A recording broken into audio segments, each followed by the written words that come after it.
So welcome back everybody to book club. I think we did not meet for 1 week, so I think we back again, and I have good number of speakers this week actually, and amazing books we people have prepared for.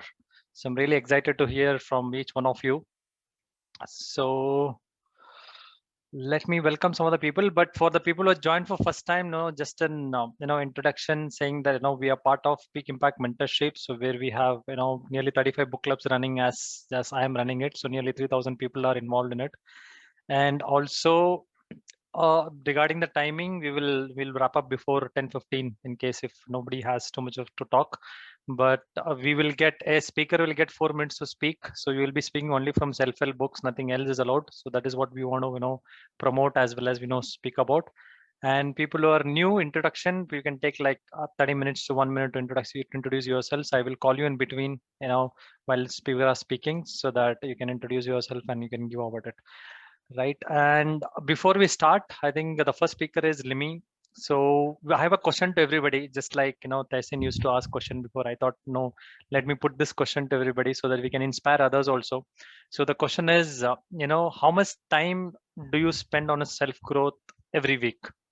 And how do you do it? So probably don't go for like telling a story, because it'll take a long time. If you want to tell the story, it'll go on at least a 1 minute, half a minute, around minute, saying like, how do you do it? Because this is one area most of them are struggling with. When I say most of them, people have job, people have family, people have a number of things to do, but some of them take time to spend time on their self growth, reading, or doing some exercise in the morning and everything. Some of them take it, some of them are not able to take it. It's not that they don't want to do it, they definitely want to do it, but somehow they are not able to do it. But some of the nuggets what we share with them, so how we are managing it, probably a 30 seconds or 1 minute nuggets can help them to put that same implement in their life. They can also start doing it and work toward their self growth and health. Okay, so with that, so let me welcome Limi as the first speaker. So first question is for you, so to answer that question and then start with your talk.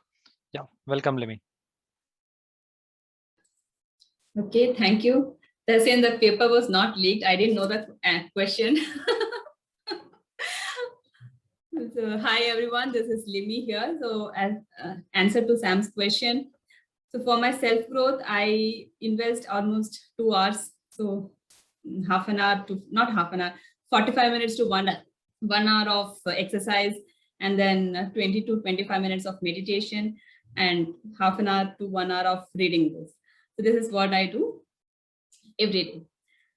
Okay, now coming to my topic. My topic is, I'm reading this book called What to Say When You Talk to Yourself. So this is not what I'm reading for the first time. I have read it for, I would say, more than 5 times, I think. So there's a very good chapter here, which is 5 levels of self-talk. So the book totally tells about your self-talk, how you have to do your self-talk and all, because whatever we say, it happens. So here the 5 levels of self-talk. First level is negative acceptance. So this is what something normally people do unknowingly, I would say unknowingly, or because of our upbringing or something. And that is the line or the statement start with I can't do it, or I'm not good at this. So if you there means we all have some dreams, or we all have some aspirations, but we think according to our nature, we think I'm not good at that. So if I talk about myself also, I wanted to be a good public speaker. I wanted to help people in health and all, but always I used to think that I'm not good at people. I'm not good speaking with people. So that was my negative acceptance. Then the next second level of self-talk is, here we want recognition and need to change. But what we do is we say the statement as I need to, or I should. The same example if I give, I will say that I need to be a good speaker, or I need to be an organized person. So this is something which I am not doing, and I'm just wanting to do it. Okay, so that is called the second level. And this first and second level is not to help us anyways. So we have to come to the third level and to the fourth level. The third level is the decision to change. So now again, this is Again, not a very good self-talk. This here we normally say a positive in a positive way, but in a negative statement. For example, I say that I no longer delay my things, or I will not be no longer a person who is not organized. So here I want to say that I will be a person who is organized, or so this is something which I want to say positively, but I'm giving a negative statement, like I don't have any problem. So here what happens is the subconscious mind, our subconscious mind will not listen to the word not or will not. If I say I don't have any problem, it will listen that I have problem, and it will start giving us the problems. So this is the third level, what normally people say. And the fourth level is the level of better you. So here we have to speak what we want. Though we don't have that, whatever we want, we have to speak that I am an organized person, or I am doing my things on time. I am a good speaker. I am helping people. So when I say like this, automatically I'll come into that zone. So these are the four levels, and the fifth level is, it is a little higher level. It's the level of universal affirmation. That means without reaching the level 4, you can't reach level 5. Once you start giving a good positive affirmation to yourself, and then giving to others also. For example, we can say that I am doing good at this, and this another person is also good at the same thing. So that will take time. Once you accept that you are doing good, and then only you can help others. That is little higher level. So we are stuck in third and fourth level of self-talk. So we have to come and stick to fourth level, that whatever you want, you have to speak. Then you will be able to achieve it. So go through this book. It's a very good book, what to say when you talk to yourself, and it will give you good nuggets, and it will help you to have a positive self-talk. With this, I'm done. Thank you. Wonderful, right? So I think the statement what you say, I am not a good person, or what is it? No, sorry, I am no longer an unorganized person. I'm telling in a different way, right? So either we want to say the positive thing, but still we are adding in a negative, sentence or a word into it, actually saying that, okay, I am no longer delay things. I no longer, put off things. I no longer procrastinate, rather than saying I am doing things on time. I am a good person. I am organized. I always do a good self-talk. Good stuff. I think this is one of the great book written by Shad Amster, and I think very widely used by a lot of people, actually. So whichever entrepreneur, or maybe most of the entrepreneurs, if you ask most of the business people, you ask, that one book they would have already read, actually. So that how to say, what to say when you talk to yourself. If you want to pick it up, people, good things. Okay, so let me go to the next person. I think next person is Suman. Suman, I think you have heard the question what I asked you. So the question is, how much time you spend on your self growth, and how do you do it? Probably one liner on it. How do you do it? Hi Sam, good evening. So I'm audible, right? Yes. The what you say. I spend around 1 hour every day to go to gym, which I'm not able to from few days due to the lockdown. Apart from that, not much. Just try to read a book one or two, once in a week or twice in a week. And yeah, I'm always busy with my work. I think I should think and work on this now. Thanks for the question. Okay. Yeah. So, okay, I'll begin with the topic of today. So I'm reading the Magic of Thinking Big, and the section is how to use defeat as a tool to victory. So we see three kind of people around us. The one who has accepted defeat in his life, and he or she is into some kind of addiction, and they have given up all the hope in life. And the second kind of person is a mediocre one who is leading a mediocre life, but when any problem occurs, they just want to run away from it, or they have accepted the defeat.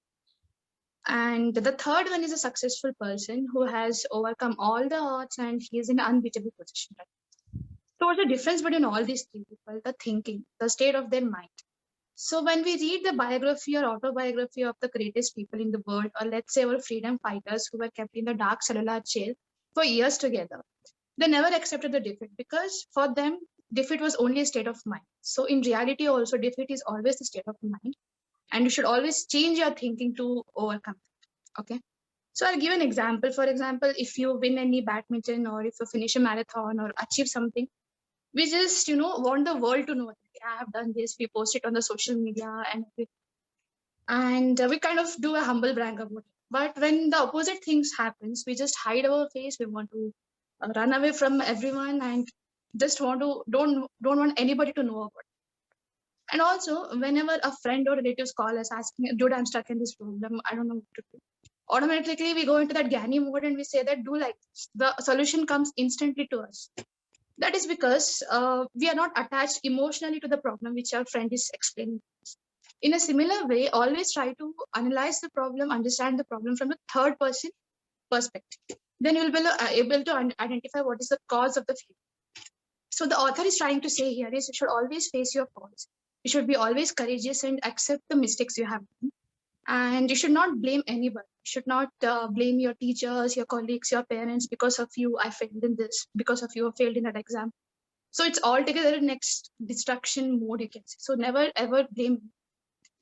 The author is trying to say that you have to identify the root cause, what caused the problem, and you have to work on it. Like, for example, we have seen air crash investigations in National Geographic Channel.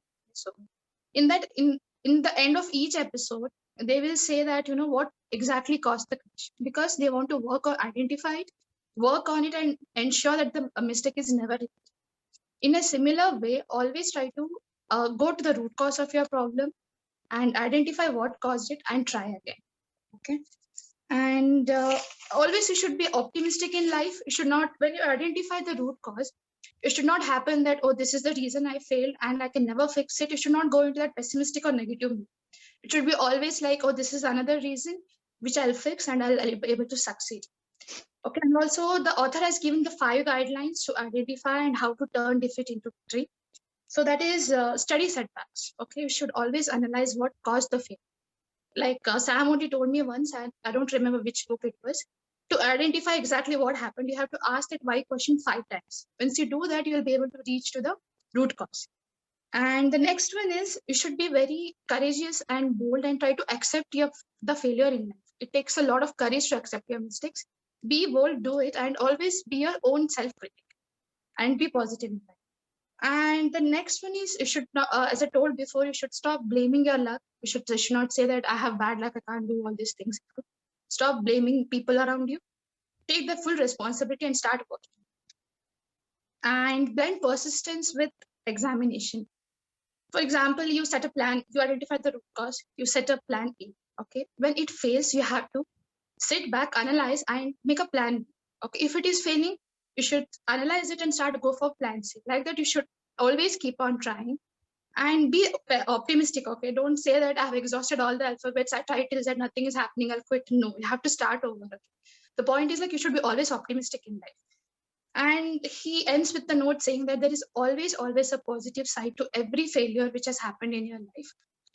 The only thing you have to do is identify, work on it, and you will be able to succeed further. So thank you all. Great. Hey, thanks, Suman. I think it was a great talk, Suman. There was a lot of good examples also given. So good stuff, actually. So I still remember, I think, yeah, the 5 why theory really helps. I think we use this in some of the corporate world as well, if some of them are aware of it. So we go backward, questions, why happened, and we reach the root cause and come up with, okay, this is what the problem was and this is what the solution we want to propose for. Absolutely good one. So good stuff. Thank you very much, Suman, for the good nuggets from the book Magic of Thinking Big, right? So it is one of the, again, there is one of the bestseller book from number of years. Actually, I don't know when did they write that book. Actually, it's still, if you go into the Amazon or Flipkart, is one of the bestseller there also, right? Yeah, good stuff. Okay, great. Thank you very much. So we have the next speaker. I think Niranjana is the next speaker, and she's going to speak for first time. And Niranjana, you're a student, right? If I'm not wrong, if you can. Yes, sir, I'm a student. Yes. Okay. So the question to you is now, and definitely I know you will be, spending a lot of time on your self growth because you're still a student. You're not coming to the corporate world, but you still can, tell us what you spend on your self help, basically, to apart from your college or whatever you're doing now. Apart from that, what do you do for your self growth? Apart to my college studies, I spend only half an hour per day. Okay. In my self. Good stuff. Okay, so you can start with your topic. You have 4 minutes to go. Thanks, sir. Today I'm going to talk about the book The Secret, written by Bjorn Ruben. What is secret? We all work with infinite power. By telling the infinite word, I can remember the thing. Anyone can tell the world's measurement? No. No, up to this, no one can find the world's measurement. Our world is infinite, but someone thought our world is finite. We can't tell that our world, someone thinking the world is finite is a fool. But the thoughts of the finite, the things that the world is measured. So the thoughts can vary. No one can differ the thoughts. We are all guide ourselves by the same law. Wherever we are working with the one power. That power, the law of attraction. The secret is the law of attraction. The things that comes into our life, we are attracted in our life. The attracted to our life that imagines holding our mind. So it's day to day life, we can see it. Wherever we are going in our mind, that's attracted by us. Bjorn Malfett said that everything in our life, real things are force. The poet can share their thoughts to their poetry. The musicians can express their thoughts through music. The painters can share their thoughts with the paintings. But the great thinkers can share their thoughts with the writings and teaching. All were spreading their thoughts through the different way. This law begins at the beginning of time, and this has always been and is always be. In this law, they determine the complete order of this universe. Every moment of life experienced and every single moment in our life is due to this law. It does not matter whom we are, where we are. Everything experienced in our life is due to the law of attraction. And this more powerful thing is the law is doing due to our thoughts. Our thoughts can make anything in our life. In 1912, Charles Hansen described this law as the greatest and the most influential law upon the entire system of universe. In the ancient Babylon, the greatest seven wonder hanging garden is came to their thoughts, so they can understand and apply their things into that. So we can see the hanging garden now. In our daily life, we can see the people who can get rich fast, and how they get rich at the sort of time that they'll be lost their whole wealthness. It's also due to this law of attraction. We can compare this to also.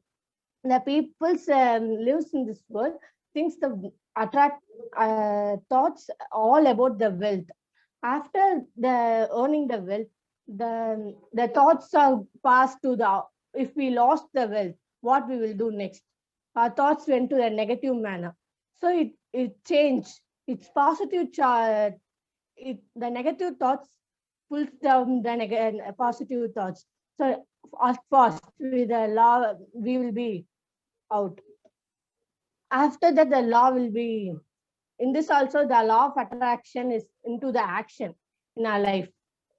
This law responds to all our thoughts. Only our thoughts may give any actions. You become what you think. Believe in yourself, think positive, think you can, then you can victory. Thank you. Hey, thank you, Niranjana. Wonderful talk. Actually, you're talking for the first time, so it was really nice. Right, great. So want to see you talking more in the book club actually, so that you can become much better than explaining things actually. Superb.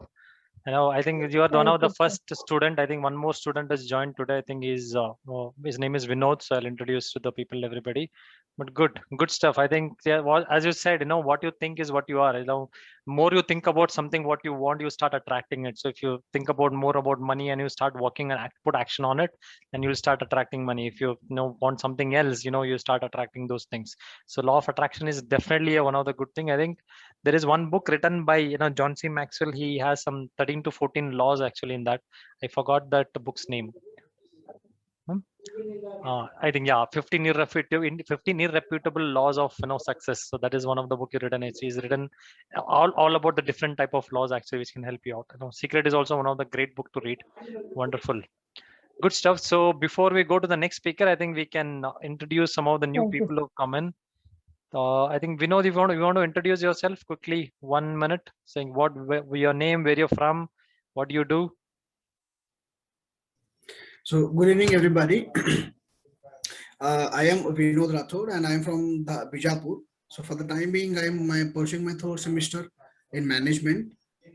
So daily I spend on my personality growth is that early in the morning, I spend 1 hour in this doing yoga, and every night, in the evening, I'll go for this exercises I do, and every day I spend on reading at least half an hour or 1 hour I spend on this thing. So thank you so much. This Great. is all about me. Great. Welcome to the group, Vinod. So probably you can start, reading some books and start, presenting in our book club. So it will help both of us. So we have one more person, Vinila. Vinila, if you want to introduce quickly.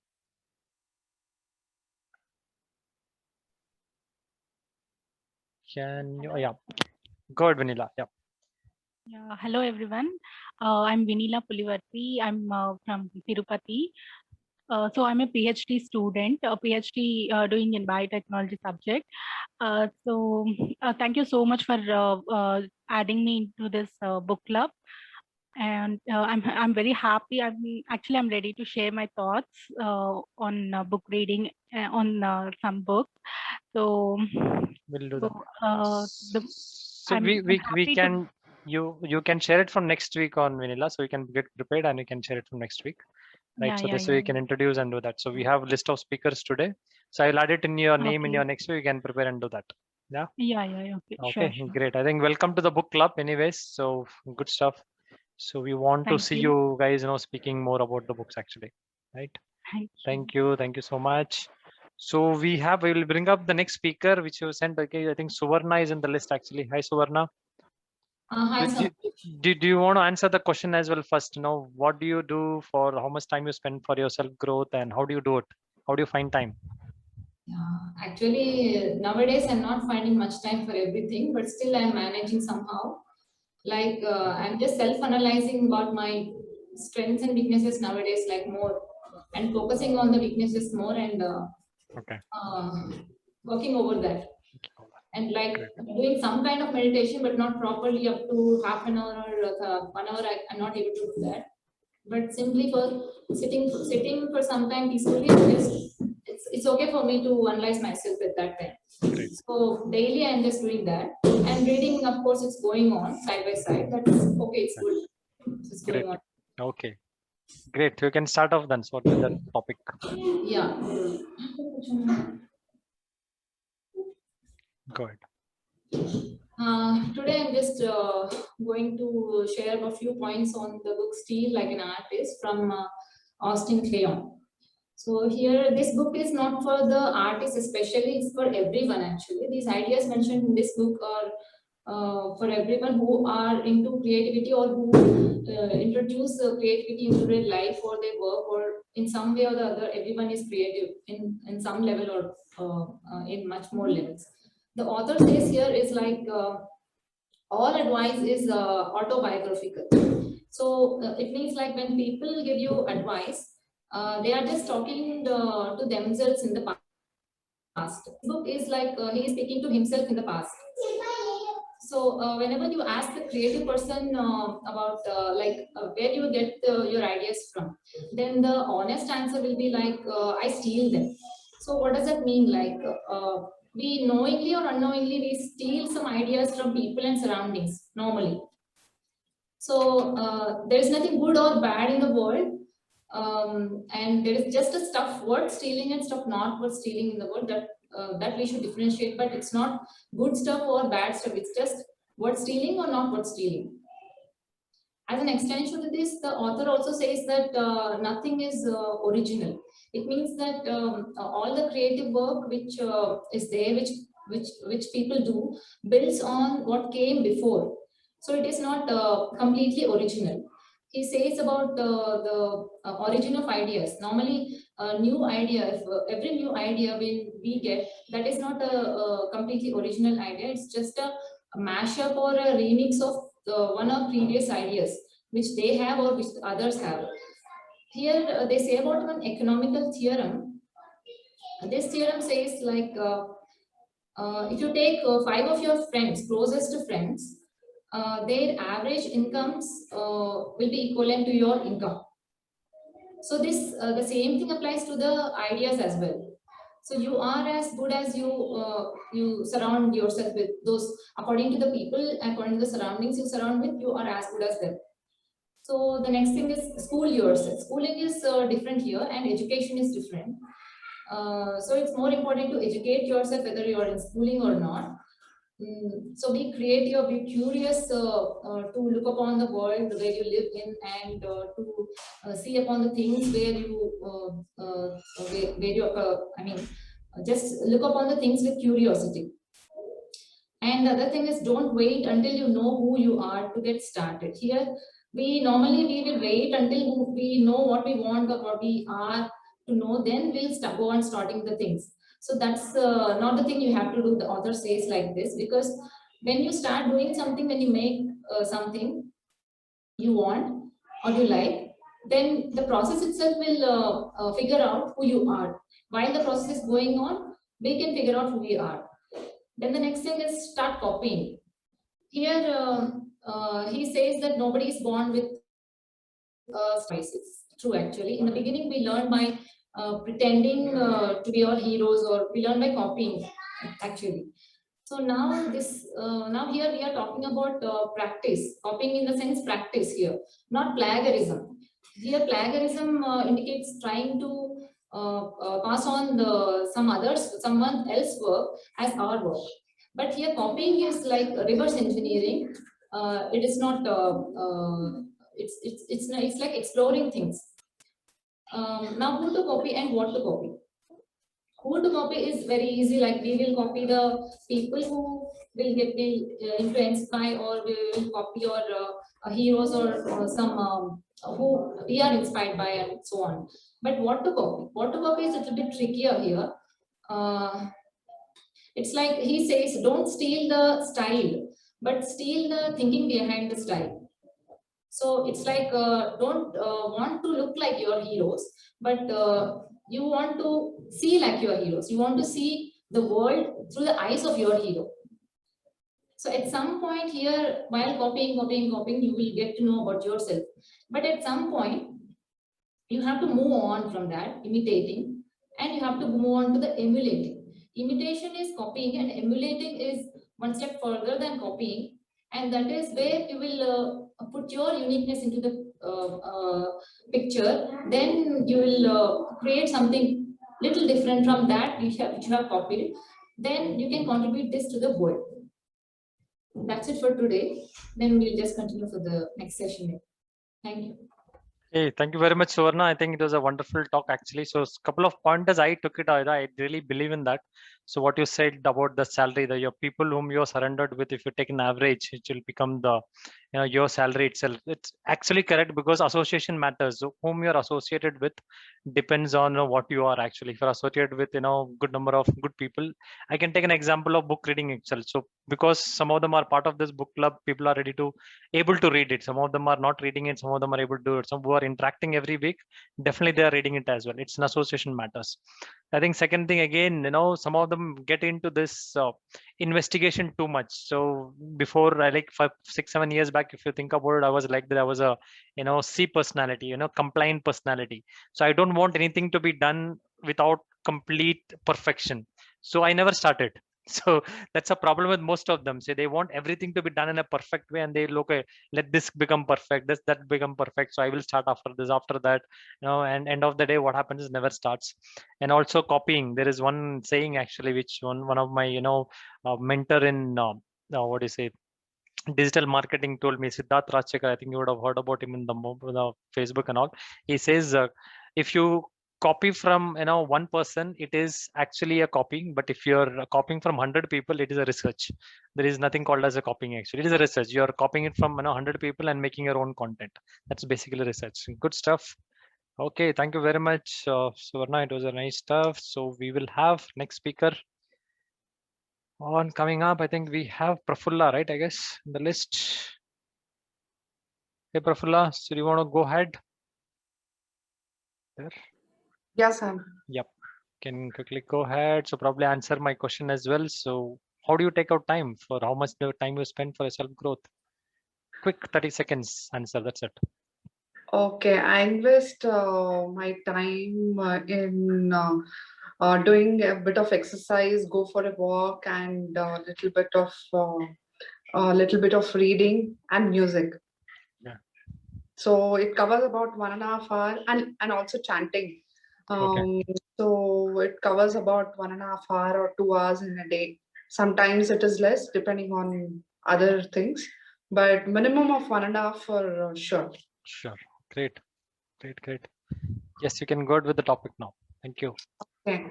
Hello, everyone. Today I'm going to continue with the same book, How Buffett Does It by James Parrott. Today we're going to speak about the chapter 5th, Buy Businesses, Not Stocks. So in every chapter we see the writer emphasizing Buffett's practices focus on business and not on stocks.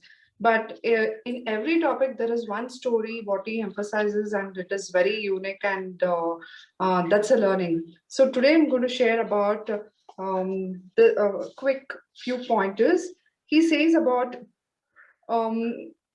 investing in stocks is not playing in market, it is buying businesses.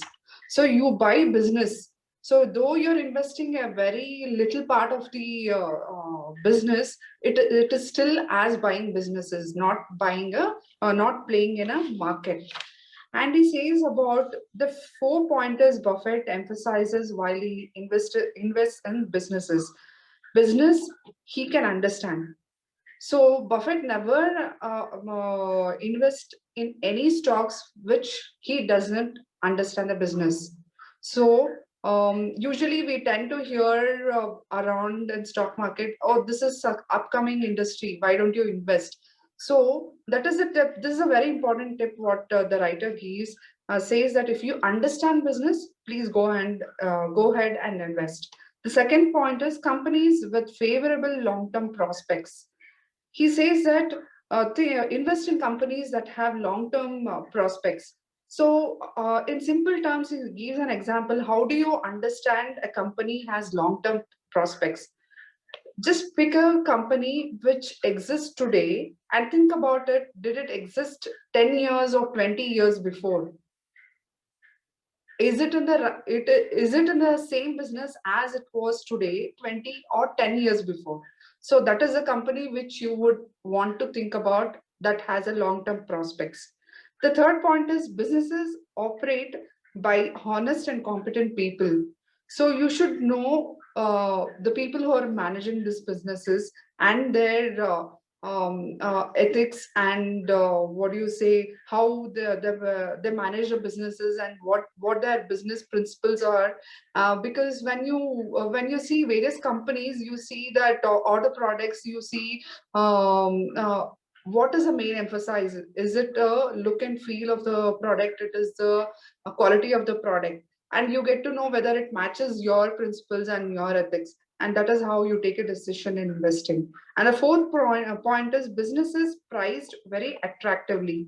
So how do you understand businesses priced very attractively? Some businesses, they say that it is a hot and happening business, and the stocks are priced very high, and people go by it. Oh, this is the right stock which you have to buy, and they invest. And there are prices which are stocks which are priced in a very moderate way, and they're in a long-term reach, and they look for sustainability in long-term businesses.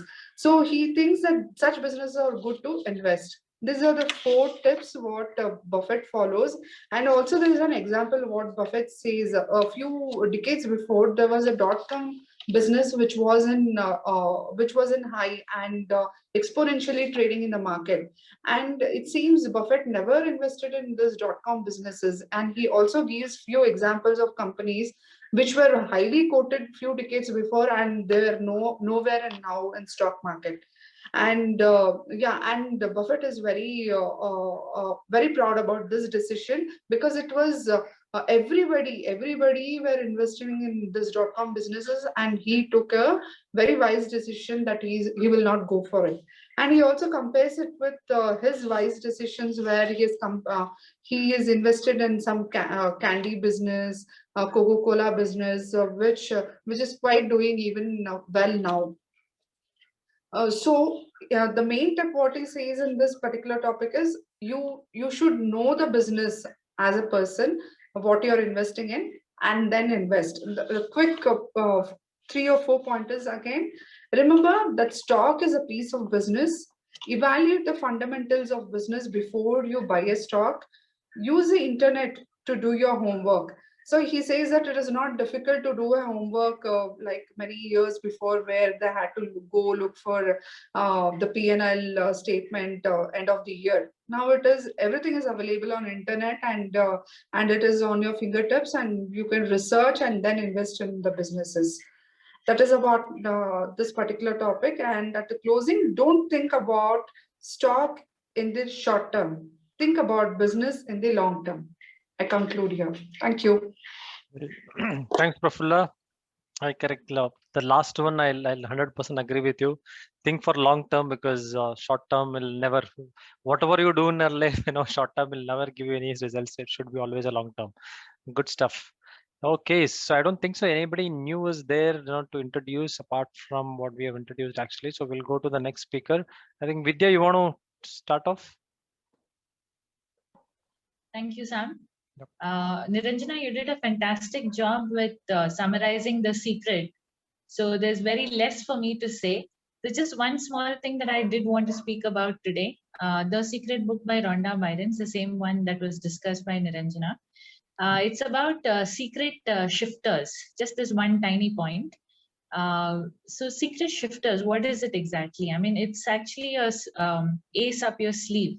Anytime you feel sad, bad, mad, anytime you have any kind of a negative feeling, just have something prepared, a prepared list, something like a prepared list of things that give you a lot of joy. Just by thinking about it, you can correct your mood and you can start feeling good, irrespective of the situations around you.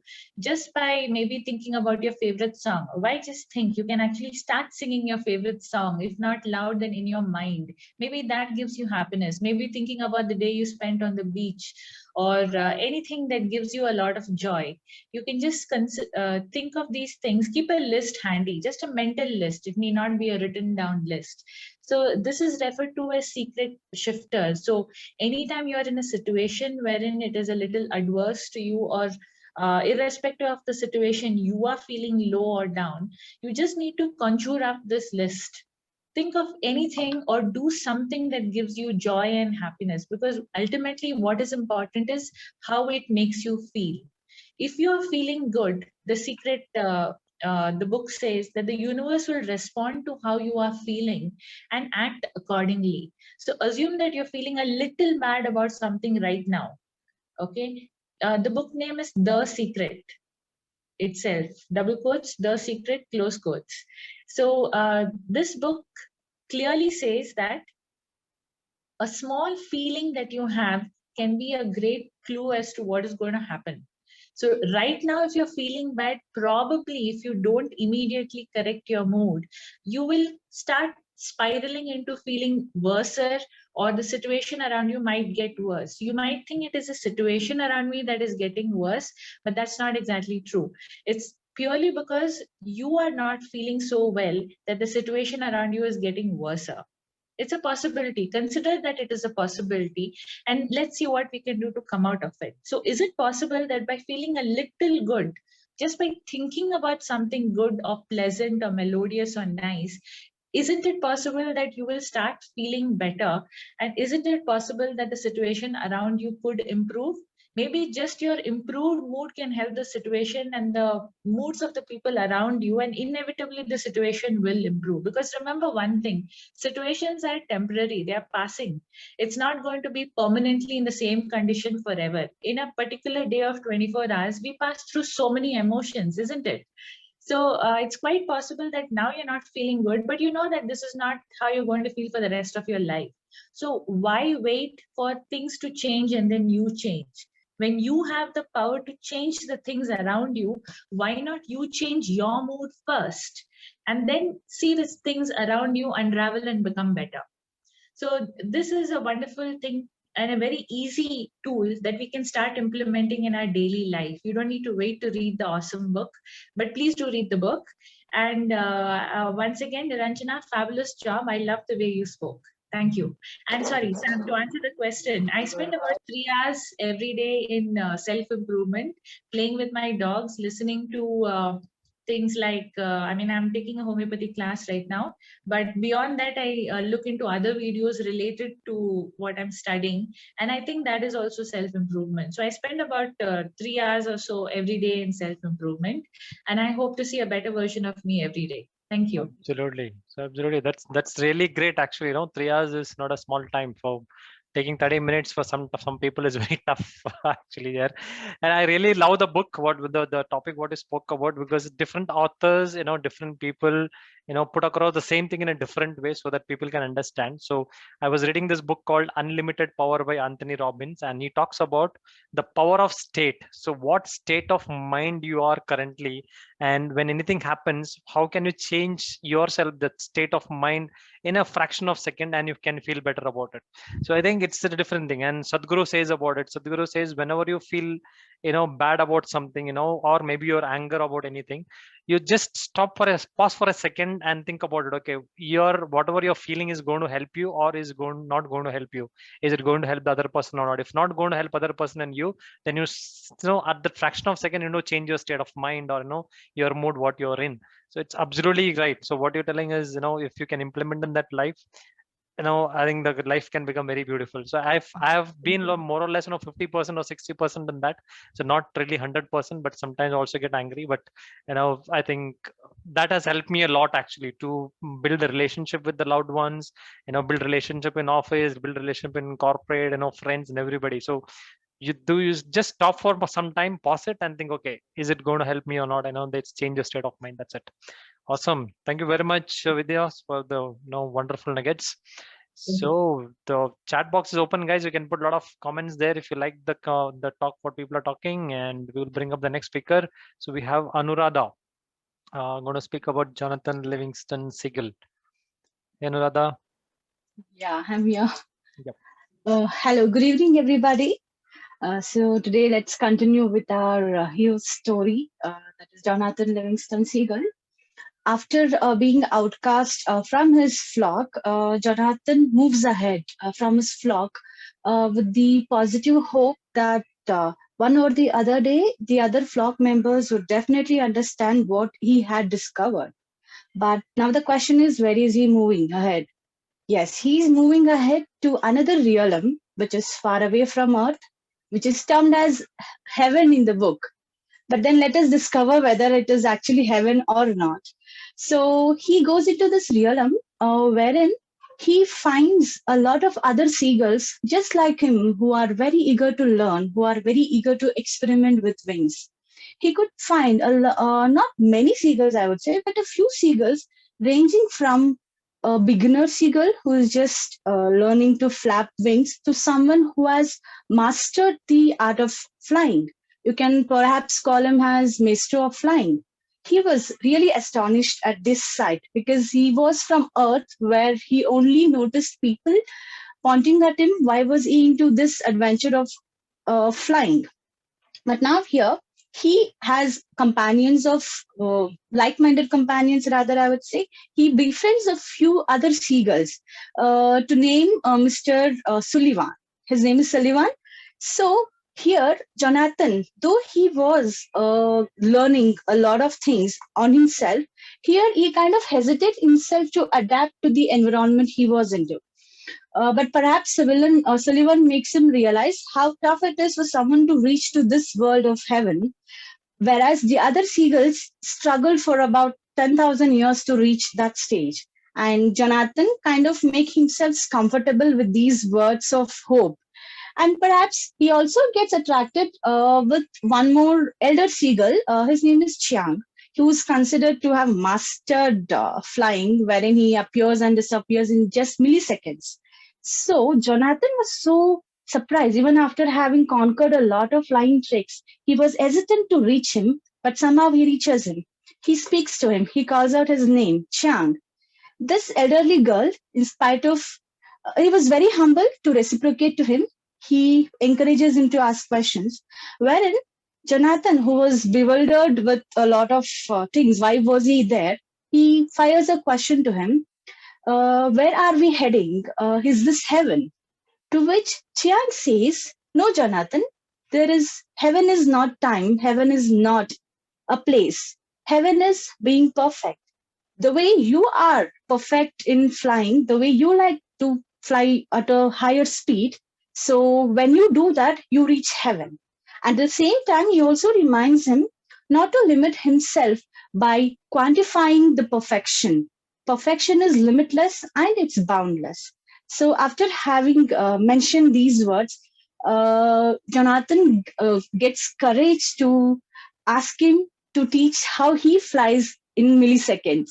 He appears and disappears, and perhaps he teaches him how to learn, and he learns it too.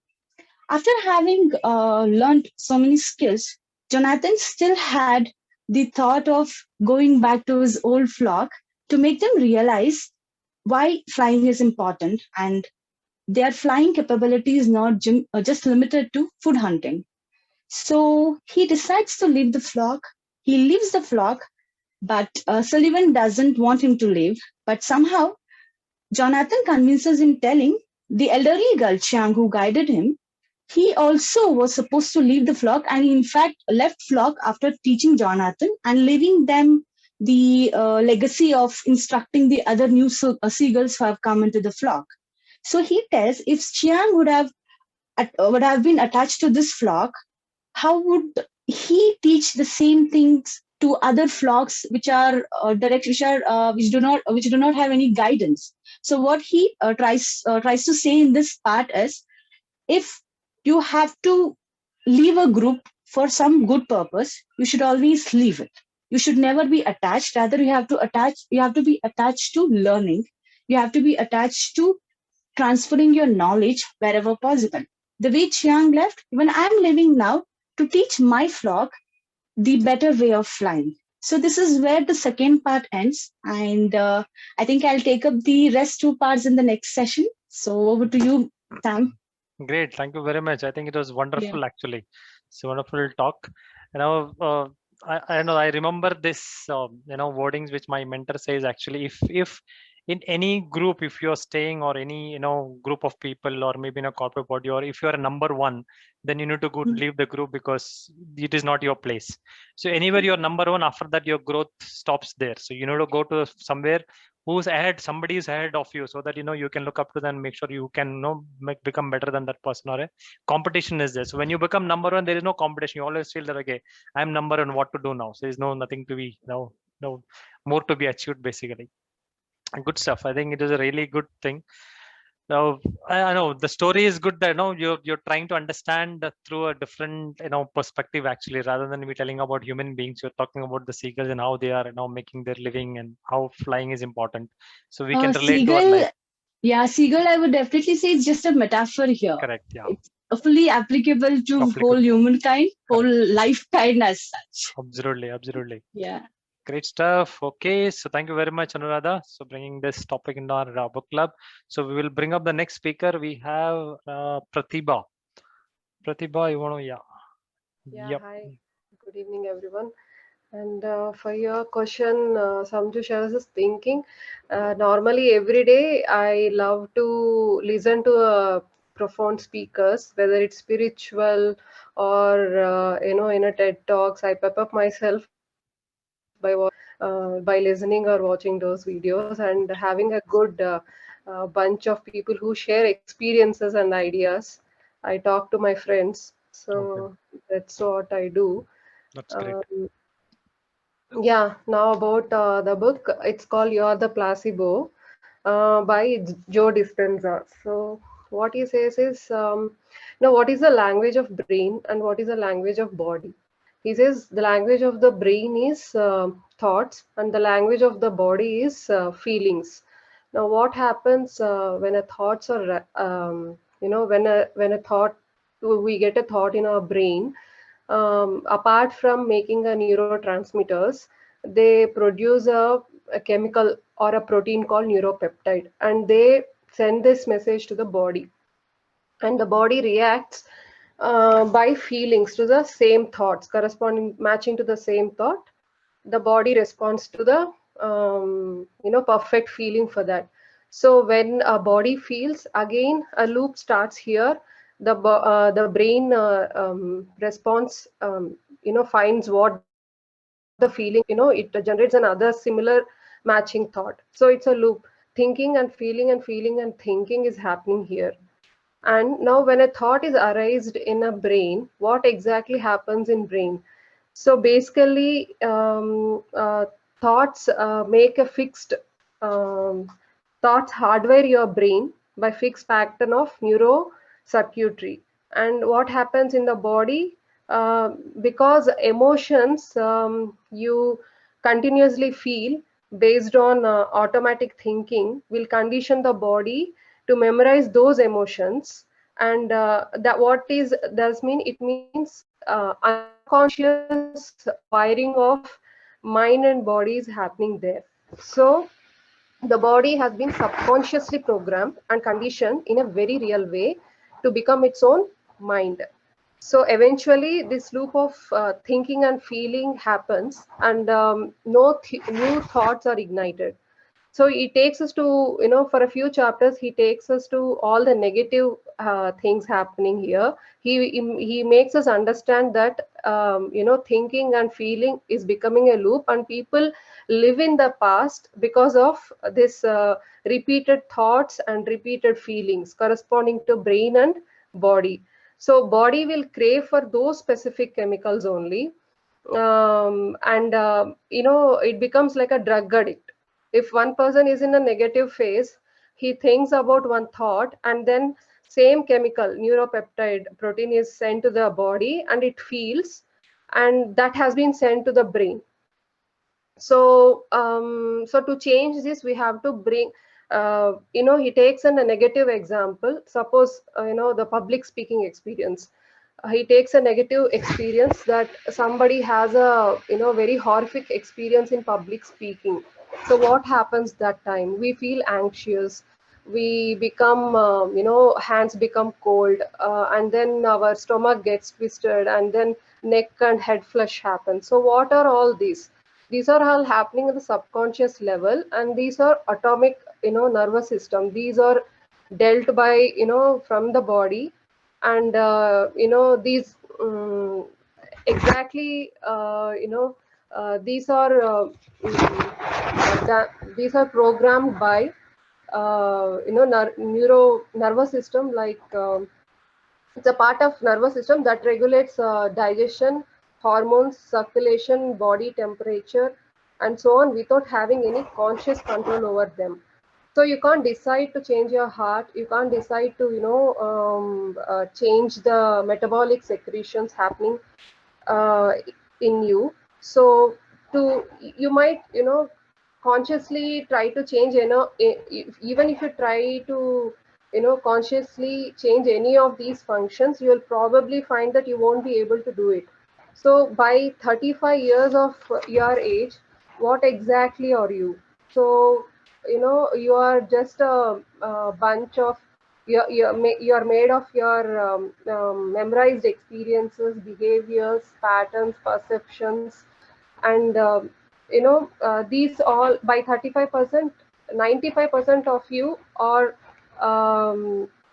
of your body and mind is subconsciously programmed. A conscious mind of 5% is, you are working, it's like swimming upstream. So for this, you need to change this pattern. The author says that you need to work on 3 elements, because you're enslaved by body and you're trapped by your environment. Just a thought of, after having a horrific experience of public experience, now suppose you're driving, and if you even think about that experience, your body doesn't know whether it's real experience or not, but by mere thought of having a bad experience in public speaking, the same changes happens in your body. Like, you may be feeling, anxious, you may be feeling fearful, and when you go home, or when your mood is not good thinking about this, and when somebody comes and asks you about the same, and again, your body and mind have the same, you know same feelings and emotions, or thoughts. So your body and mind doesn't know that the real life experience is happening there. So because you are enslaved by your body, enslaved by your time, and enslaved by your environment, you need to come out of it. So for that, he tells us that, you need to heighten your energy, and you need to have a clear and perfect and clear intention, and to make, a very strong internal experience. So apart from thinking, he says you need to heighten your energy. Just like a big wave comes and, breaks a small waves, you need to really change your energy. So yeah, I will talk the next steps of how to make yourself, make a placebo effect to change this, negative pattern in the next week. Okay, great. Wonderful talk, Pratibha. I think, too much of information to take in actually. So one thing which I liked it is, as you said, your life is completely an accumulation of a lot of things actually. Your experiences, your perceptions, your whatever emotions what you had from the childhood, your whatever you have gone through from your childhood to till now. So that everything accumulated is what you are now actually. So absolutely truth. So that is what that is how our decisions are. Whatever we do in our life, it is from the subconscious, and whatever you filled in it, so that takes toll there actually. Good stuff. Thank you very much, Pratibha, for a wonderful talk. So we have next is Vinuta is not there. Tahseen, you there? Yes, Sam. Yeah. Thank you so much. I feel like a lot of information is put into the head and I forgot everything what I read about. It's like that. But one thing I've noticed, in continuation to what I'm going to talk also, is a lot of us talk about similar things and similar stuff which is written in a lot of books. So now what is happening is trying to register all of those, and we practice it also unconsciously when we are working or talking, or if we act on something and then we realize, oh, we unconsciously did something. So lot of things we talk about, like Vidya and Niranjana spoke about your actions, or whatever you think, or whatever you want is what you get as well, right? So I think a lot of the times we keep talking about this topic, and then I realize it after an act that I unconsciously acted upon it, and then this is what has happened, which is good thing. And I was talking about this book Unthink, right, written by Chris Palley, where he's talking only about your unconscious mind, and most of your acts are based on unconscious efforts that you put in. And he also says that consciousness or conscious mind that you have is not the biggest influencer or biggest part of your brains. It is just a minute part of your brains. So whenever you say, for example, we all must have noticed, or most of us would know as well, a lot of the eateries or food stores or even food logos has red color, right? A lot of the logos, and it's because it's very attractive and it attracts a lot of people. That's the reason why you have red color. And unconsciously you get attracted to it, be it someone wearing a red color or someone has a red lipstick, you get attracted to it. It's unconscious. It's not conscious, but after the studies made sure that red attracts people, everyone started utilizing it, and it became conscious effort to put in that red anywhere. And also one more example, when I was actually doing a little bit of research while reading this book, is as a child, right, as a kid, I was never hesitant, I was never intimidated. I always wanted to do things free hand, free head space, and uh, always wanted to learn, go dance, anything, right? You want to play sport, be it with men or with boys or with girls or whatever it is, you're not very conscious, and you're unconsciously doing everything and learning everything, and it is very easy at that point of time. Like, someone asked me to learn, ask anyone to learn something new right now, we are very conscious, when we get very intimidated, and we cannot learn because we're psychologically already programmed it in our head, stating no, now we cannot do it, because our unconsciousness is gone in that particular thing, because we are taught that okay, at certain age you will learn certain things and you're done with it. Like, if I want to learn driving now, I think it's out of scope for me, because I know what are my limitations already, and my unconscious brain has been closed for that particular topic. So he says, even now, if you train your brain to get a little bit more free hand and get a little unconscious about the things that you want to do as a child, uh, back into your head, you can still do it, but you have to learn how to train your brain to get into that particular zone. Like, unconsciously you're getting attracted to red, in the same way unconsciously you get attracted to things, what you want to do or what you want to learn, and also leave all the perceptions that you've made in your head, and go ahead and do things without any inhibition of people talking about it or judging you, or telling you this is not a right thing or right time. That's when you break all the boundaries. And one last thing I would like to tell, to close, is how our mind works, right? One of the topics that Chris Pelle has been talking about is, whatever you model about something, right? Even be it an actor, uh, say, I'm a biggest fan of Salman Khan, just because everyone knows Salman Khan, I'm taking as an example. uh, I mean, I love anything he does, because I mean, unconsciously, I have fixed it that he is the best, and I don't know what is best about him, or even if I know, I will go ahead and argue, right? And there are people who do not like, and unconsciously they do not like because they do not like. That's it. So you do not have to really feel it is the best, uh, but you just have to feel it is useful for you. That's it. For me, if I see Salman Khan, it makes me happy. That's it. That is useful for me, and unconsciously I'm happy about it. That's it. Nothing else. It just has to be useful to you. If you are modeling something or someone in your head, even if I buy a product, if I'm modeling that product to be the best when it arrives in my hand, it is the best. Nothing else can take its place. That is how we need to function. And thank you so much. With that, I'm done. And Sam, I know I have to answer your question. Oh God, very tough question. But last 3 months has been, I mean, since the time I've changed my job, I know last 3 months has been a lot of learning for me. I watch videos. I'm more of a visual person. So unconsciously that got into my head. But yeah, I'm a visual person. I watch and learn things. So I watch a lot of videos, maybe 15 to 20 minutes. But of late, I've been improving on certain topics related to my work, which is also helping me grow. So I feel there's no personal and professional for me. Everything is my choice, even if it is professional growth that I'm looking at. So it's my personal choice and personal growth. So uh, maybe 30 minutes in a day about learning work related topics, and also listening to 10 to 15 minute short videos, any philanthropic or any good leaders or speakers, Tony Robbins or anyone, Gaur Gopal Das, anyone I just like, I just take it and listen to it on YouTube. That's how I spend.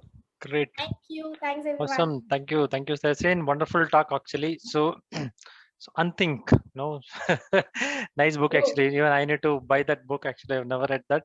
But I think the authors, whoever writes a book, all the good authors writes most of the things in the same way. So this modeling, I was, have this in my NLP classes. So one of the great thing to be used, but it can take you to in a different way as well. So you can model yourself in a good way and then model yourself in a bad way as well. So if you want success, actually what the NLP says that you have to do modeling, because unless you follow something, unless you are if you are not a genius as probably Einstein or maybe Abdul Kalam, or you can make your own way of doing things, it's good, probably a Sadhguru or a Gaur Gopal Das Oda. Otherwise, it's modeling will really help you, because you follow somebody who's really successful in the area where you want to go. So if, for example, you want to get successful in IT, so probably you follow Narayan Murthy because he is successful from the scratch. So you follow him. So that is how you model yourself to a successful person. That's a great thing to do. Good stuff. No, thank you very much, Sachin. So Thanks, we Sam. will have. Unconsciously, I spoke something else. I prepared something else. So I had Good. no idea. Anyways, so we will bring the next speaker. I think we have Ram and Tamarai, who's the two last speakers. Ram, if you want to come up. Yeah.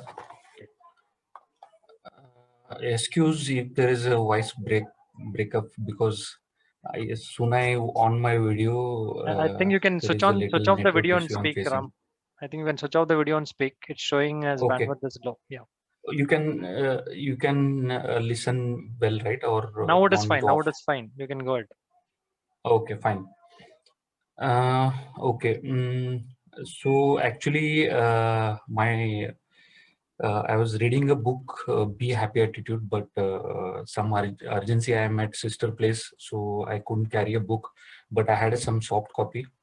So I prepared for the book what to say when to talk to yourself. It is an easy book, so I just picked for today's talk. So, so how many of you believe yes and no are directly or indirectly linked to our success? Right. So most of us, we may believe yes, these are linked. So we must all wondering, we have so many books available in the market for the success, right? There are millions of videos will be loaded every day on the motivational page. There'll be brainstorming sessions, seminars, right? A lot of self-help ideas, but still, as an individual, people are not success in their individual life or respective life, right? So to conclude here, we don't have any problem with these books, okay, or the talk or the videos or the books, okay, but reality, those will not work, because our brain will ignore over a period of time, and we will tend to forget, and we will be in the normal life, right? But human has a very incredible power, or it also called as a supercomputer. It is capable of do anything in a reasonable way, but it need a right direction and a right way to treat it. Right.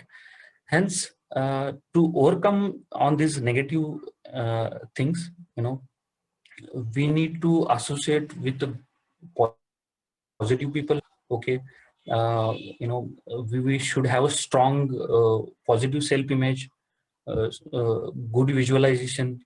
These are all important keys to overcome on this, right? So we have been associated with this book club.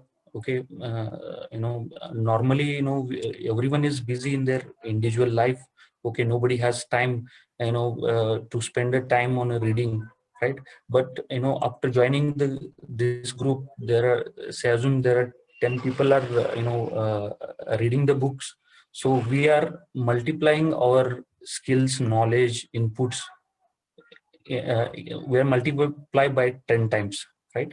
So this is the one way of one part of getting a success or the positivity in within us. The other part of the book, author is explaining some interesting figures and facts, the number about negative and positive things.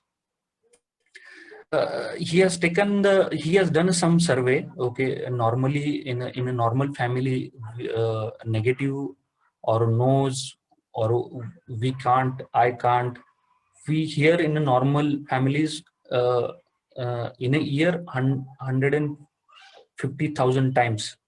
But when it comes to little educated family or rich class or business class family, that will be fortunate to hear this between 50 to 1,000 times, 50K to 100K times. But when it comes to positivity, positivity, it is a hardly, barely we do it 100 to 1,000 times.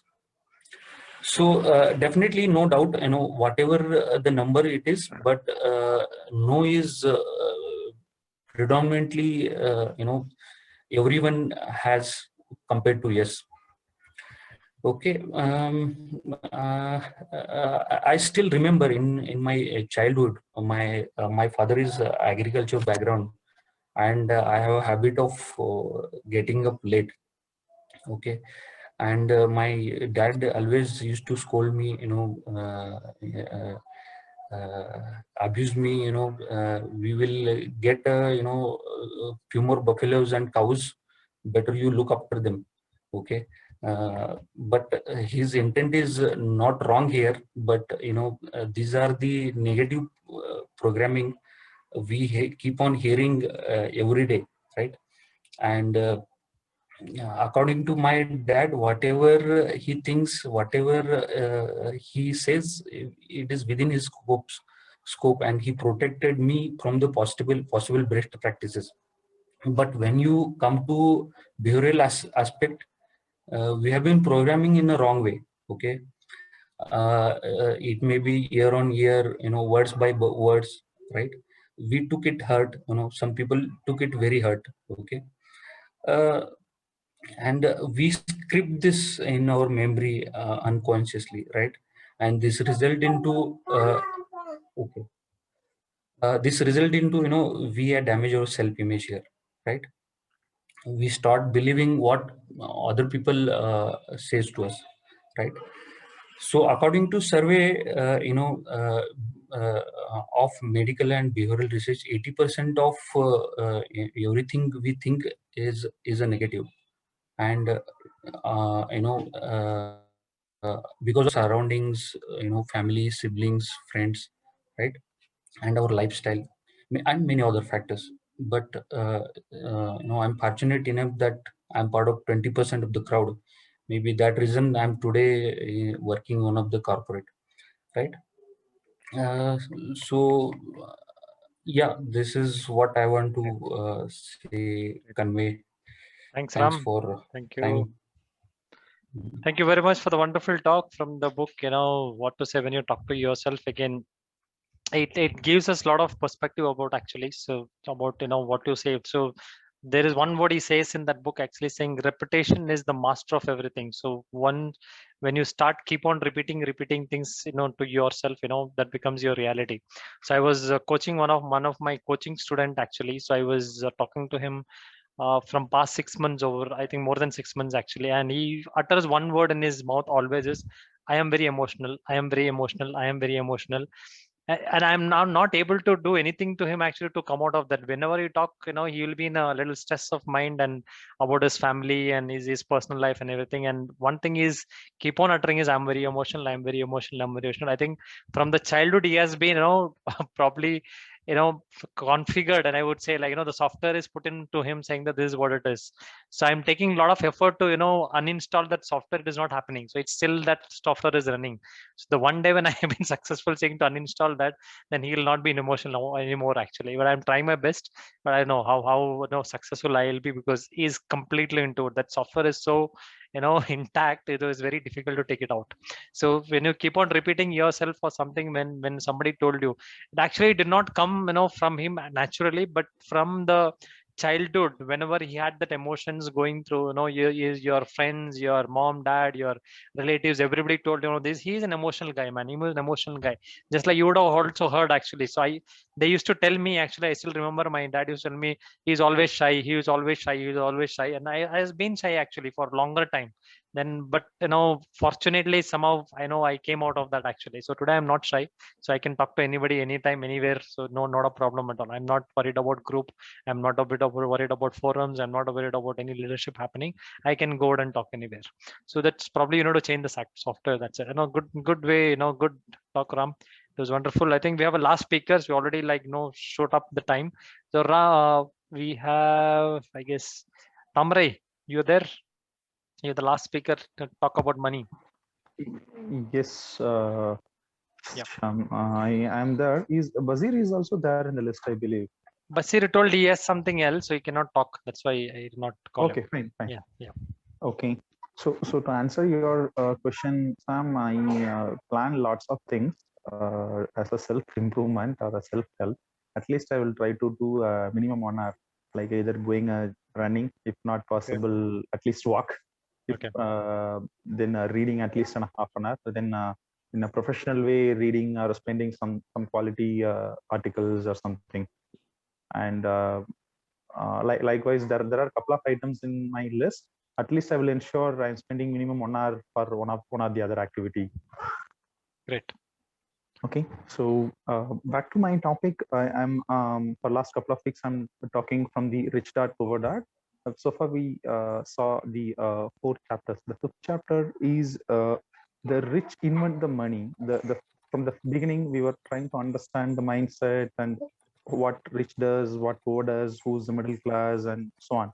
So even in this chapter, it's a continuity, right? So author is explaining the income sheet and the balance sheet.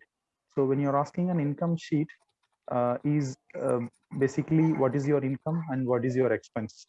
That calculation everyone should have to manage your financial stuff, irrespective of the budget or irrespective of the level you are. But most of them we don't recognize. In the past, we have seen what is asset and liability, right? So when you're calculating what is asset and liability, we will be thinking that who's rich and who's spending money and so on, right? So here, in this specific chapter, beyond knowing everything, knowing is not good for nothing. You have to start implementing it. So do you see, if you see any developed people or the achieved people, they are not the smart, they are the bold people, or doesn't mean that they know everything in the industry. They have taken an initial step, a step towards a goal. So as and when they start moving, they grab the knowledge and they do a trial and error method or whatever they have an opportunity to improve. So as Sam and others were telling, even I used to be kind of a person, I wanted to know everything before I start. So if any topic, if you are giving to me, at least I will talk for a minute. But the other people, I'm still talking, but I have seen people who don't talk much, but they have already started an industry there. I have seen my own classmate is kind of a billionaire now. I met him, he's running an export company, and he is kind of a bold decision maker. So literally we are saying that the author also saying the same from his view, like an Alexander Graham Bell who invented the telephone, and from the scientific people who in their life, they have invented the thing. They are not behind the money, but they have invented something that was pouring money to them. So